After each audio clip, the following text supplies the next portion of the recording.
Hey everyone and welcome back to the news. We've got massive classic updates, level 120 boosts being data mined, and some real talk. Titles, thumbnails, sponsors, I've heard you, and today we're going to have a real honest talk about what all of that stuff means, plus a bit of a game studio update. And speaking of which, a Patreon update. Our art team, in spite of having to prep for Gamescom, has found the time to make 2 special bonus items for this month's physical tier. You will get these dead gorgeous, nostalgic as hell landscapes, as well as the 3-piece Paladin set.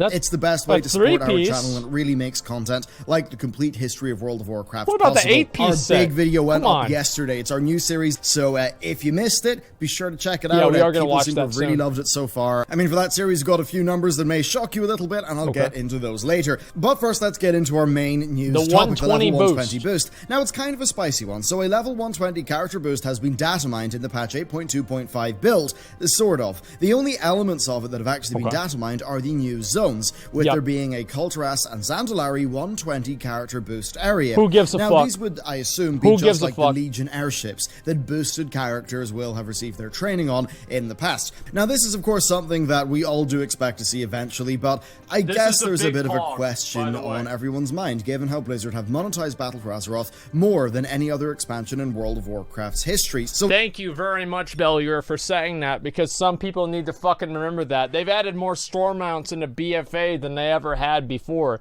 It's ridiculous. So yeah, I'm glad they're doing the boost, but the problem is fundamentally the fact that leveling is boring and it sucks. Like, if leveling wasn't as boring and it didn't suck as much, then I wouldn't really care a lot about the boost. But unfortunately, because leveling sucks, I actually do want to be able to boost my characters. If I could click a button and make the boost not happen in the game anymore, I would click that button. But in a world where they exist, I will be taking advantage of them.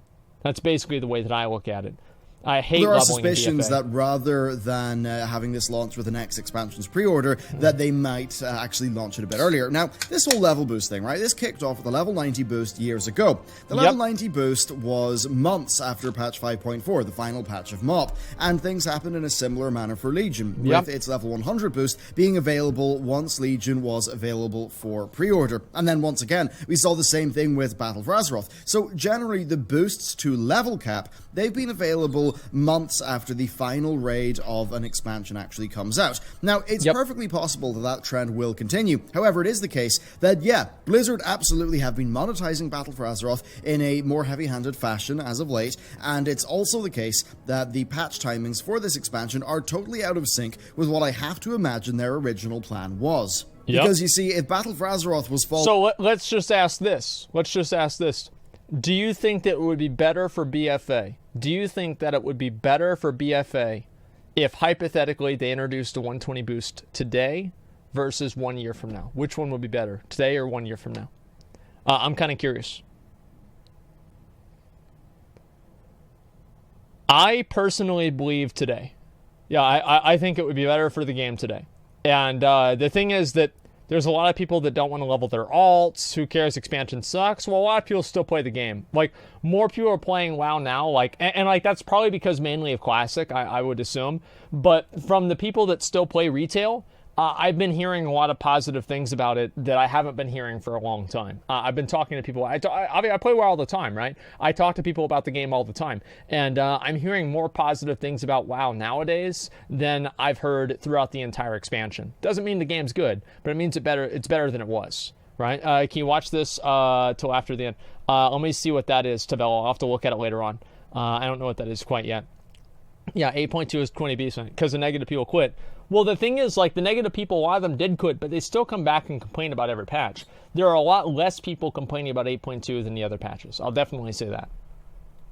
Following the timings of Legion's patches, we would be 2 or 3 weeks off the final content patch. 7.3 came out 2 months before BlizzCon, and Antorus unlocked on the 24th of October.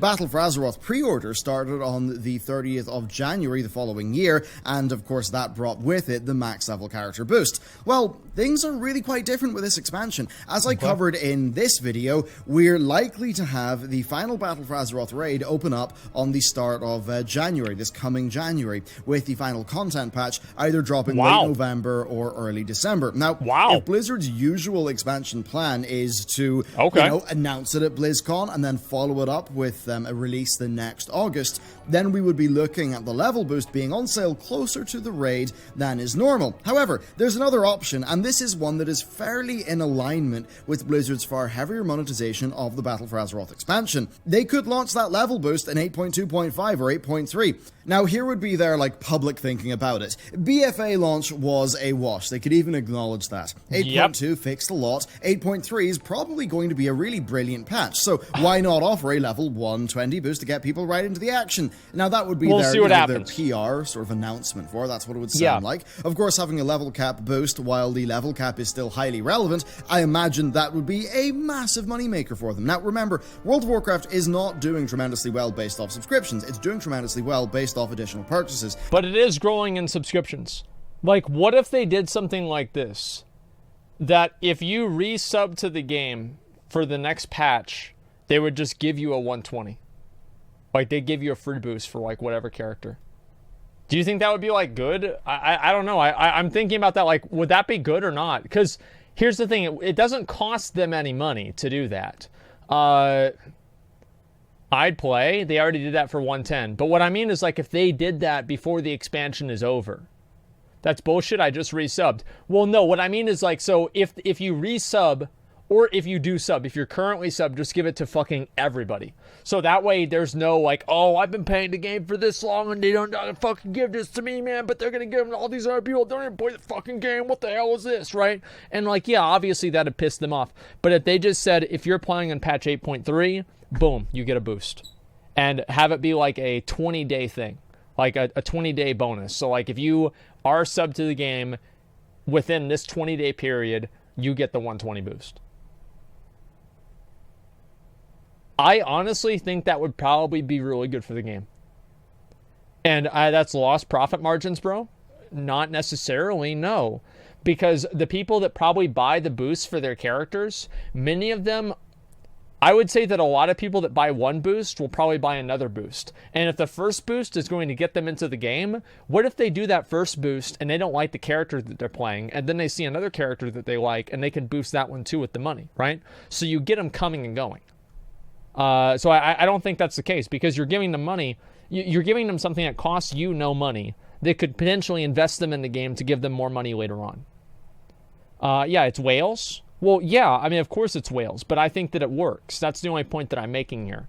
Let's see. The Classic try to use to boost retail. Well, yeah, of course they should do that. That's actually a great idea. Yeah, as soon as Classic dies down and people stop being super, super invested in Classic, they get everything they want to do done in Classic, they introduce a fucking free 120 boost to the retail game. Boom. There you fucking go. You're going to have tons of people playing the game then. That would be a great idea. And yes, I do want to say, again, I do not think the boosts are good for the game. But in a world that they are... It's kind of like flying, for example. If I could click a button and remove flying from the game, I would probably click that button. I probably would. But now that flying is in the game, I think that they should use flying to make the game as good as possible and figure out ways to make the game better with flying. And I think that the boosts are in the same way. I look at it from the same context. Free 120 boost for everybody subbing during the 1 month of Classic? No, I don't think... Oh, maybe, yeah, they could do that. I don't know. There's a lot of different ways. And look, when I say that, it's not just scuttlebutt. Blizzard PR have sort of said to me, I mean, kind of by omission, but they've said in official communications to me that they wanted me to say that publicly. It's no secret. When I was doing a video on World of Warcraft subscriber numbers back in the day, they told me to tell you that subscriptions are no longer the best sole metric of World of Warcraft's health. And yeah, that does mean... That's a terrible thing to hear. That is a terrible fucking thing to hear. So what does that really mean? People that are paying money for the game, the amount of people that are paying and fundamentally invested in the game is not a good analysis of the health of the game? That's delusional. I'm sorry, but that is delusional. Subscribers are the number one strongest way to determine if the game is healthy or not. What the fuck are you talking about? If Blizzard is still doing that, the whales, Well, no, I get it, right? No, I know what you're saying, right? They're saying that the amount of revenue that it makes is what matters, and that has to do with the cash shop. But it's such a terribly disconnected way of looking at creating a product that's supposed to engage people on a massive, widespread level. Because you're not looking at the amount of people you're engaging. It's like, imagine this, right? Imagine if I didn't care about getting a lot of people that were subscribing and watching my stream, but instead of that, I only cared about getting just a few people that would give me a lot of money. Would that make my stream better or worse? I wonder. That it's things like the store mounts and the character boosts that are really very relevant to World of Warcraft's health as a product. Now, being real with you, I've got to imagine that Blizzard look at the Final Fantasy XIV premium swimsuits and all of their boosts, the way you can boost through the story content. Blizz, obviously, they're going to look at that and think, wow, I wish we could get away with that. But for whatever reason, the Final Fantasy XIV audience seems to be a lot more okay with that type of thing than the World of Warcraft audience is. Yeah, as for why, well, that's maybe a deeper discussion for another day. Should never now, of course, accept pay to I'm win not a big fan of any max sort of level cosmetic character stuff. boosts. I don't really think that's a great thing. No. I'll never forget Preach's video all the way back during Mists of Pandaria, where he was slogging through hours of LFR. I remember this shit, dude, because they used to boost you up. They would boost you, and you would be like 530 or 522 item level or some shit, right? And you would have just enough item level to queue up for the first wing of Throne of Thunder.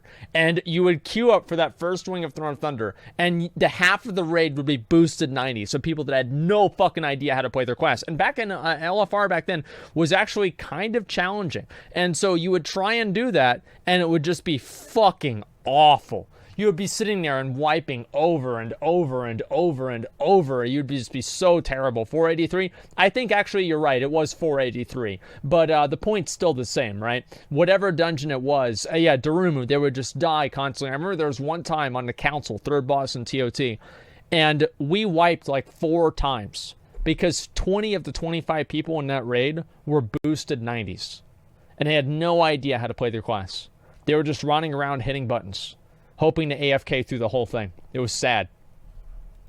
Dealing with fresh, boosted characters who couldn't pull their weight. Now, it's also the case that back then the classes were a lot more complex, so a totally new player would be a lot more in a confused state. But, even though the classes are a bit more simple now, I think that principle still does apply. And again, to me, this all comes down to what Blizzard's direction for World of Warcraft is. Is it an MMORPG or an MMO Destiny? Things like level boosts and seasonal gear catch-up, that works really well with the Destiny-type model that's more focused on endgame, gameplay-driven instant content. I'd be fine if they did it based off of like seasons, but I wish the season was the expansion and not the patch. The season should be the expansion and not the patch. That's the way I look at it, okay? Just a second. Maybe that is what they really think that modern World of Warcraft is, and maybe they think that Classic is coming, so that more traditional role-playing game option will exist. And I suppose I have to wonder, will Blizzard feel more free to push WoW in that kind of modern direction if Classic exists and does well? I mean, it's hard to know, and overall, I think this BlizzCon is going to be so fascinating because we're going to see the core of the new expansion, and man, just after BFA, I'm so keen to see what direction Blizzard takes it with. But next, though, it is time to talk shop. Now, before we get on to sponsorships, titles, and thumbnails, I want to fill you in with my plan. I don't really get an opportunity to, actually just talk openly with you guys because, the way we do videos and I don't stream that much. Well, I haven't streamed in years. So, you probably noticed the job listings that we had. Now, that was crazy. We had over 550 applicants, which just blew our minds. What the fuck? Overall, we plan to expand the team across both channels to double its current size. Ideally, we want 2 to 3 writers and another editor. On the World of Warcraft side, I want to get our new series being a solid weekly thing, and I want another weekly series that's a little bit further off. That'll bring us to 4 videos a week. Now, that's one that will have to have its own dedicated staff because it's going to be a massive endeavor, so that will be a little bit off. We've just rented additional office space to house the new expansion, and I mean, if you do the napkin maths, yeah, it's pretty expensive to do all that. When we do... I'm really impressed by all this, right? I mean, because you think about this is just one guy that started his YouTube channel, and he used to make videos the same as I'd make videos. And it's like, now he has people he's hiring and everything like this. This is really impressive and commendable. This is awesome.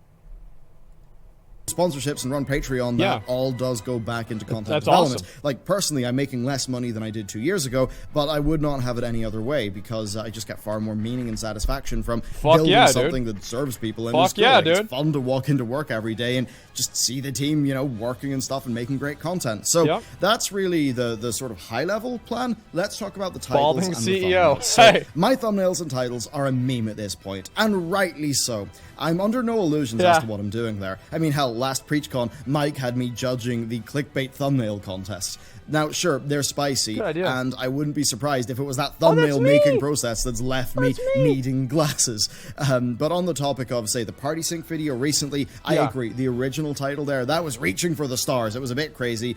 We changed that to be a more descriptive one an hour or two after the initial upload, but I would have done that earlier, but I was mid-rewatching Battlestar Galactica, so I didn't see the feedback until a few hours. I tried to watch that show. I hated it. If I could, and I apologize for that. I couldn't get into it. Now, yesterday, we posted the first episode of our complete history of World of Warcraft series, and you'll have noticed a far more, I'd say, dignified thumbnail and title, and I think that's more befitting of that video's nature, and I'm really happy with how it's turned out. But here's the reality of that decision. Just look at this, right? Yeah, it's 9 out of 10. That video's, that's a lot of nines. I mean, by the numbers, not doing that well. It's a video that'll probably break even or operate at a minor loss, and that is what happens when you don't use a spicy title and thumbnail. And look, and that's fine, by the way. Like, there are certain things where you have to create content. This is like my perspective on it, right? Is it like for IRL streams, for example, if I sat there and just chatting like full screen like this, right? And I sat here and all I did was talk to you guys, I would probably get 3 times as much donations. Like 3 times as much donations. People would donate much more regularly and everything like that. It's the same thing with my gardening streams. I don't get as many donations whenever I do those. Like, I remember I did, like, my gardening stream, and I made, like, I don't know, like, it's like less than $50 or something out of the stream, because people just don't donate during IRL streams. And that's fine. That's fine with me. Because I think to a certain extent, it's always really important for somebody who's in a creative space to have something that they can do and work on creatively that's not tied to money. I just think that it's very, very important to have that as a creator, because whenever you don't have that, it's like everything you do is all centered around money. And so like that's the same reason why like my YouTube channel, like my second YouTube channel, I don't know if you guys have seen this before, my YouTube channel at all, there are no ads on this channel, period. I have no ads, no monetization. I could be making thousands of dollars off of this channel. I'm making $0 off of it because it's purely something that I do as a creative endeavor.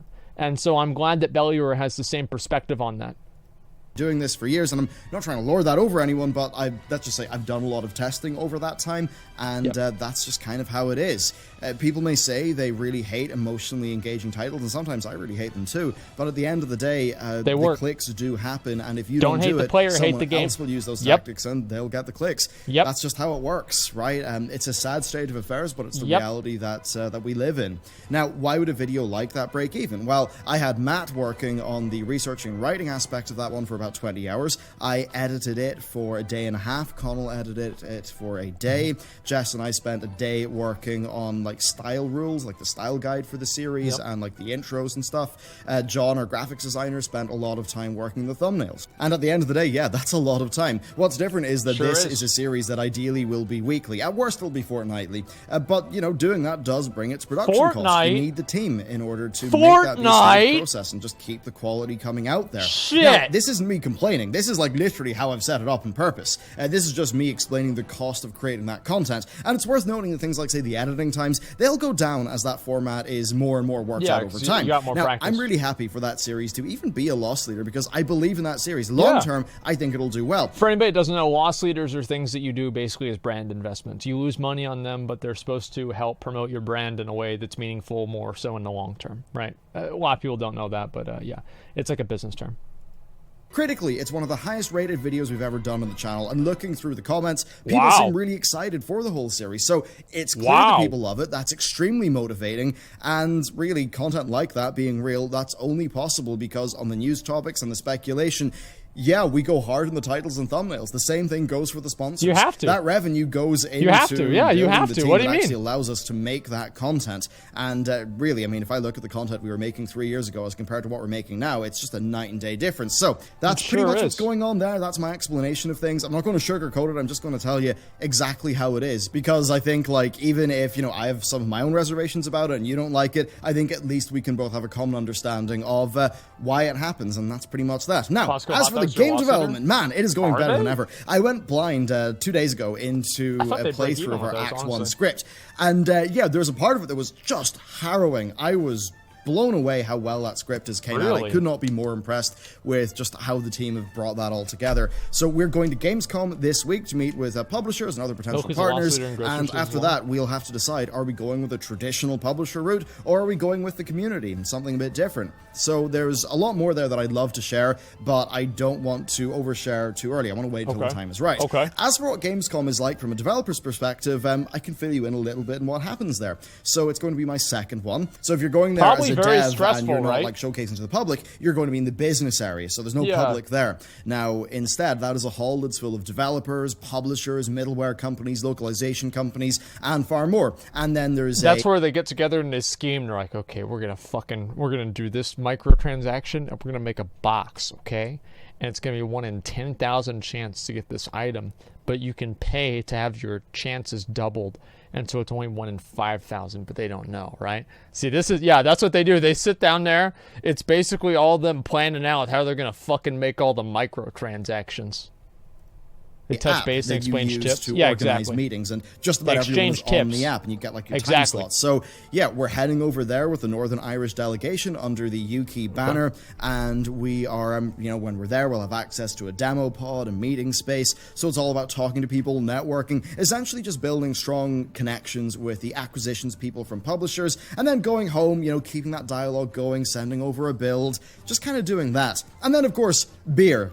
Lots of beer. It's Germany after all, and a surprising amount of the real work gets done in the hotel lobbies and the beer halls. So that's pretty much what, that's just what Gamescom is like, I guess, from a biz dev perspective. Anyway, with that, I thought we'd take some time to talk about Classic, and yeah, I hope you got your name reserved successfully. I owe Mr. GM a lot. He hopped onto Shazrath and he secured my name for me. I was stuck in the login queue. So yeah, thankfully I got that. I'm going to be playing on Shazrath Horde when I get the time with the Preach community, and yeah, just for me, the excitement is really building. But first, let's talk about the news. Blizzard have added additional PvP servers for the US and EU regions, and this actually, well, it almost certainly means that Classic is performing above Blizzard's expectations thus far. But that said, we will have to wait and see how many people actually stick around after the first few weeks. But still, it's good news, because even if 90% of the players were to drop off, we would be left with 10% of a larger than expected pie, which absolutely is a good thing. Now, Blizzard's Classic plan is pretty darn clear. As we covered last week,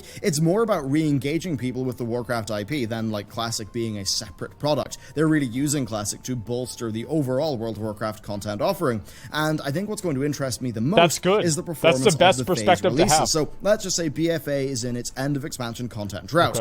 I'll be super keen to see if that's like when Phase 2 comes out, and just how well that will do. Like, will people hop over to Classic in the content drought instead of hopping over to another game? Now, on the topic of Classic performance, a blue post actually warned players of higher than expected queues on full servers. And again, I'm a little bit worried about that. They're receiving greater than expected Classic support, which again is really nice to see. I'm going to be dead keen to see how Classic performs on Twitch after launch. It just has that potential for emergent storytelling and kind of just wacky hijinks and crazy events. So yeah, I think it'll make for extremely engaging stream content, as the beta showed. And man, it'll be crazy. Like, if that is able to get World of Warcraft just on average 2 or 3 places like higher in the Twitch rankings, that could be a lot more eyeballs on the franchise. So it certainly is a very, very interesting time. We've got 8.2.5 in testing, probably coming out September. We've got Classic coming out very soon. We're going to have a massive BlizzCon. Just, you know, we're probably going to have Diablo 4. We maybe will have Overwatch 2. We're probably going to have the next WoW expansion.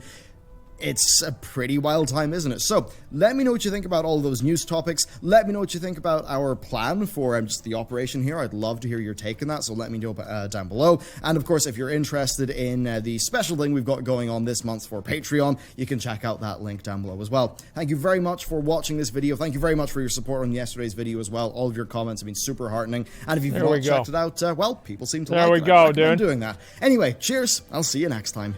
Yeah, think about that, dude. WoW with open world voice chat. What a beautiful world that would be. Yeah, I'm fucking amazing, man. If I found spicy thumbnails, I have no problem with it because I know what your content is like. Yeah, I mean, the thing that people like complain about clickbait, the issue that I have, all right, so for clickbait, what do I dislike about clickbait? I dislike clickbait whenever it does not accurately represent the content that is being shown. That's what I don't like. Everything else besides that, I'm okay with. So if, like, let's say it's manipulative, well, the thing is like advertising fundamentally is manipulative, right? I mean, you ever think about that? Advertising is fundamentally manipulative. It's not about if it's manipulative. I think deceptive is a problem. Things that are deceptive are bad. Things that are, you know, trying to get you to get into like watching, you know, something or clicking on a video or something like that. Yeah, like your title sometimes. Well, yeah, of course. Like, of course I want to make a title that's going to engage people, right? Like, of course I want to say like, yeah, this is what we're going to do. Like, yeah, and like put things in a way to make people excited to watch the stream. Like, duh. I mean, who wouldn't do that? Don't hate the player, hate the game. It's like tax evasion versus tax avoidance. Yeah, I don't know about that. Like, maybe not, okay?